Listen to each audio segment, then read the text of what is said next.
Okay, I had some issues with this episode, but don't come for me, at least not yet. All right, let's talk about this first. Let's go.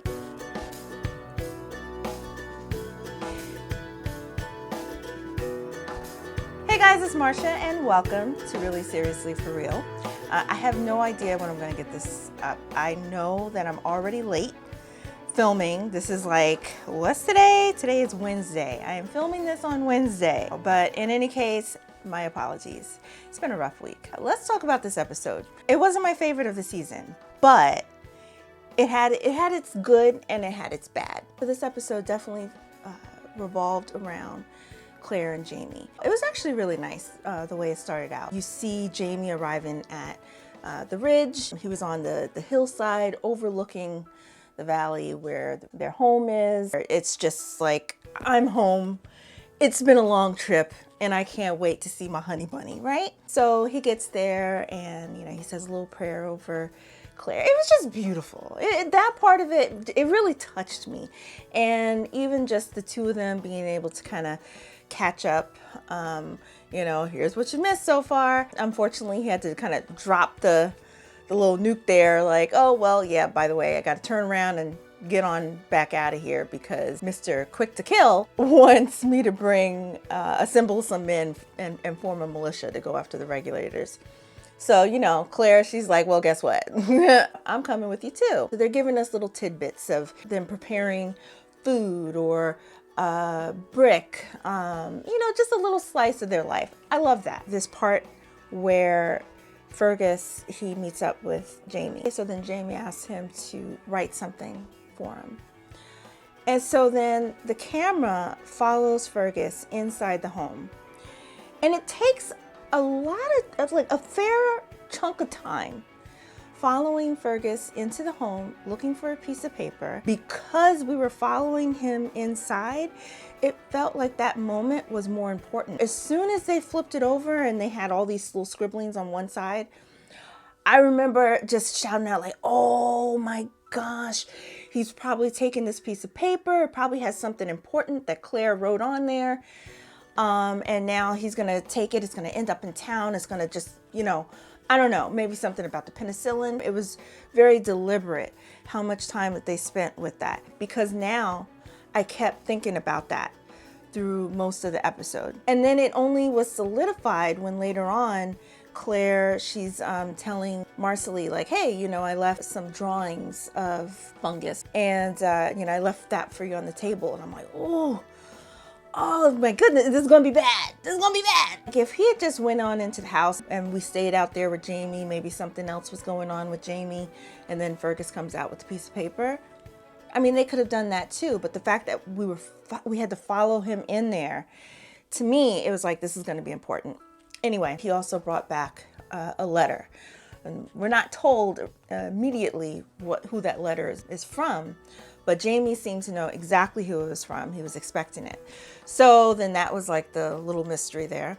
But we do find out rather quickly later on, because once everyone sets off, there's a period where they make camp and rest. Jamie, he tells Claire about Bonnet. He tells her that he received a letter from Lord John Grey, and it was just kind of confirmed that Bonnet is in fact alive. He was spotted in Wilmington and he is smuggling. Immediately, it's just like, okay, we can't tell Brianna, or Brianna doesn't know about this. A boy is caught for stealing. And he just so happens to be wearing the face of the hunter that we had saw last episode, or the first episode, last episode, one of those episodes. Then they realize that there's two of them. So there's Josiah and Keziah. Listen, I don't remember who is who. We'll just say Zaya number 1 and Zaya number 2. Okay, the first one that we saw and the second one that we saw. So the first one that we saw, he explained that they, both of these boys, they were indentured servants. They were sold to some horrible guy that lived in the woods. The first one ran away because the second one, he had to leave the second one there because there was no way that he would have been able to survive in the woods quite yet. So he went back for him now that that first one was doing okay on the ridge. He went back for the second one. Now the second one is deaf because he's being beat by this horrible man who lived in the woods. Jamie is just like, all right, I'm gonna go talk to this dude. Of course, Claire's like, well, I'm gonna come. Now he asked Roger to take the rest of the men and go to, you know, continue on without them, that they'll catch up. Claire and Jamie, they go off on their own. So they get there and it's like this creepy house with, you know, a creepy barn. And the first thing that they want to do is split up. Why are we splitting up? Claire, she's going to go check out the creepy barn, and Jamie, he's going to the house.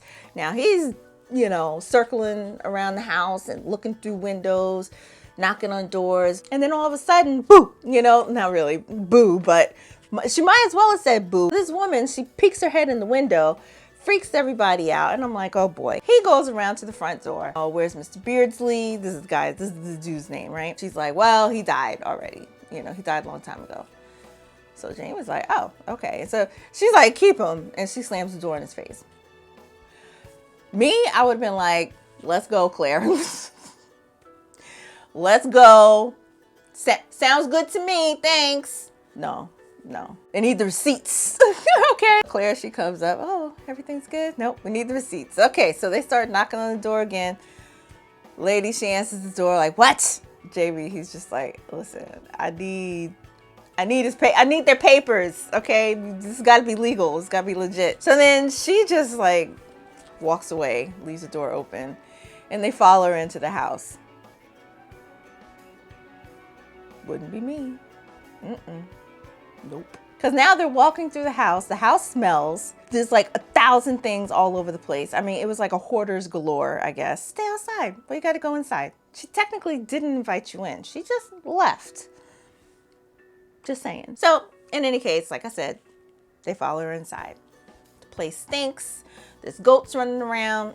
She can't find the papers. Jamie's like, keep looking. Then Claire, she's like, why are the goats inside? And so the lady's like, well, it's cold outside. And so then Claire, in her smart mouth, she's like, well, so the goats can stay inside, but those boys, they were sent to, you know, to the cold barn. And so the girl, she was just like, you want your papers or not? That was funny. That was great. That was great. Because it was just like, yeah, Claire, just, yo, be easy, okay? You need something from her, not the other way around. Now they're hearing some banging going on in the door. So this was the other thing that just really irritated me. Because you hear this loud banging from the door. The woman is there. And Jamie, he ultimately, it's like this whole big build-up moment, like, oh, I wonder who's behind the door. Jamie, he just goes and he opens up the door, which is fine. But then what follows is the woman, she's just like, oh, it's just Billy, you know, the goat or whatever his name is, you know, oh, we were leaving him in there for a reason, you know. And so I'm just like, well, why didn't she just say that before he opened the door? She was in the room because Jamie, he's asking her, what's that, you know? And she's just like, blah, blah, blah. If Miss Beardsley, if she was not in the room, then that would have worked. If she was in a different room, that would have worked. But she was there, so she could have said something. Anyway, moving on. Now Claire, she's just like, it really stinks in here, you know? That's not goat. So now she starts trotting upstairs, Claire does. And so the woman's like, don't go up there. Now she want to open up her mouth. We're seeing stuff dripping from the ceiling. So you're like, oh boy. I didn't read the books. I already know that she done killed this man. I'm thinking, right? So she goes up there and there's this man who looks like he's been dead for a long time, is lying there. She goes up to the guy and touches him, which, not this girl. If he looked dead, if he smelled dead, he dead. I don't need to touch you. But I guess it was a good thing because it turns out he was alive. Who knew?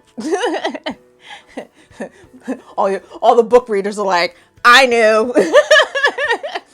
Okay, touche. Jamie, he comes upstairs and they're just like, what the heck? So the woman, she has been feeding this man just enough to keep him alive. He had like tried to, he was basically chasing her around. I guess he was gonna try to kill her. She was like, torturing the man, letting him lie in his own filth because, by all accounts, this dude was not a very nice guy at all. I'm not saying that he deserved what he got, but I don't think anyone's gonna weep. They go downstairs, bring the man down there. Claire's trying to fix him up. The woman, she tries to kill the dude again, tries to strangle him. Her and Jamie get into a little shoving match. She ends up losing her balance, falls backwards. And then, boom, now all of a sudden, her water breaks. The woman is pregnant. We're delivering a baby now. There was just a lot of stuff going on. And I'm like, what are we trying to turn this into? So because of that, it was just like, okay, like, can we just pick one vibe? Like, what are we trying to do here? I remember even saying, I'm like, watch this baby's black. And I'm like, damn, I'm good. I'm either good or this episode was just too predictable. It was too predictable. I was a little disappointed in that. I mean, it had nice moments, but I felt like a lot of the delivery was just, Oh yeah, I forgot to say that this dude, like I said, he's still alive and he can understand everything that's happening. So he can blink his eyes and all that, but everything else, he had a stroke. I'm like leaving out a lot of stuff. He had a stroke, so he can't move. And he was just in bad shape. His foot has to be amputated. I mean, he was just in bad shape. And apparently she'd been keeping him alive for a good amount of a month, if not a little bit more. So yeah, we're seeing his pain per se, learning that, this child is not his. Apparently he had 4 other wives before this woman that he killed because they could not give him children. And so now strikes out again. Everything is all happy now. And, Claire is just like, oh, now you have your whole life. So they exchange names. So she's like, I'm Fanny, you're Sassenach. And so Claire's like, no, only to my husband. Just call me Claire. Jamie, the whole time, he's just antsy. He's getting real antsy. Like, I gotta get up out of here. So what we doing with this dude? Because I don't have time for you to mend this guy. And Claire, for the first time, she's just like, yeah, I gotta save him, but everybody made a valiant effort to save this guy. Claire, I think she was gonna try to stay for a couple of days, make sure the baby and the girl are okay. I would not be falling asleep. Like, there was just way too much horror going on. And then it still stinks in that place. Right? I would have been out in the barn. Give me the barn. No, I'm not sleeping there. I don't care. No. The girl, she's like, I don't smell anything. I guess you don't. When you're living in it, I guess you don't. She ended up sneaking away in the middle of the night, and she left the deed to the house and the boy's papers and the baby. The papers and the baby, that's fine. You can keep the house. The woman, she already talking about spirits have been talking to her because the woman, the women are buried out in the woods. No. Although there was a lot of product in that house because the guy was a trader with the Native American population. So there was a lot of stuff in that house. So yeah, okay, fine. Finally, what to do with this guy, right? Jamie, he ends up asking the guy, what do you want me to do? You want me to take care of this? Blink yes or no. So the guy, he just wants to be put out of his misery. And so Jamie, he does. Claire, she was outside with the baby so as not to witness that. And I tell you one thing, she sure didn't really put up a fight. Normally Claire's like, oh, no, don't do it. Don't do it. Not this time. She's like, we gotta go. Everybody was like, we gotta go. Jamie's like, we gotta get back. I don't know why we're still here. We don't have time to be dealing with this dude. Now we got a baby. We gotta go. So I want to know who liked this episode and who was like, eh, and who was just like, okay, I don't know what they were doing here. And then let's take to the comments, because I would really like to know what everybody thought about this episode. At the very end, I felt really bad, because if you watch the after show, one of the producers, he was just so proud of these birds that they CGI'd into the end, and it was supposed to be very symbolic. And these birds, they don't exist anymore, but they existed back then by just billions and billions of birds. And so they CGI'd billions and billions of birds. And I thought it was the corniest thing I have ever seen. And I felt so bad when I watched the after show, because he was so proud of these birds. And I was like, oh, I get that. I get that. You know, like when you are like, wow, this is awesome. But then I'm like, it was nice at first, because you see the birds after Jamie shoots the guy. And so, you know, that of course disturbs them and they start flying. The beginning, it was very nice. It was symbolic. I'm like, I get that. But then they just kept coming. And then they filled the screen. And then it was super black. And I'm like, And then you see them again, and they're just like tracking across the sky. But they just looked overdone. But hey, listen, again, let me know what you thought of the episode in the comments down below. And then be sure to check out or rewatch a bunch of my reviews and the playlists that have other seasons as well, if you haven't already. And then, you know, go ahead and subscribe. Thanks for watching. Until next time. Bye.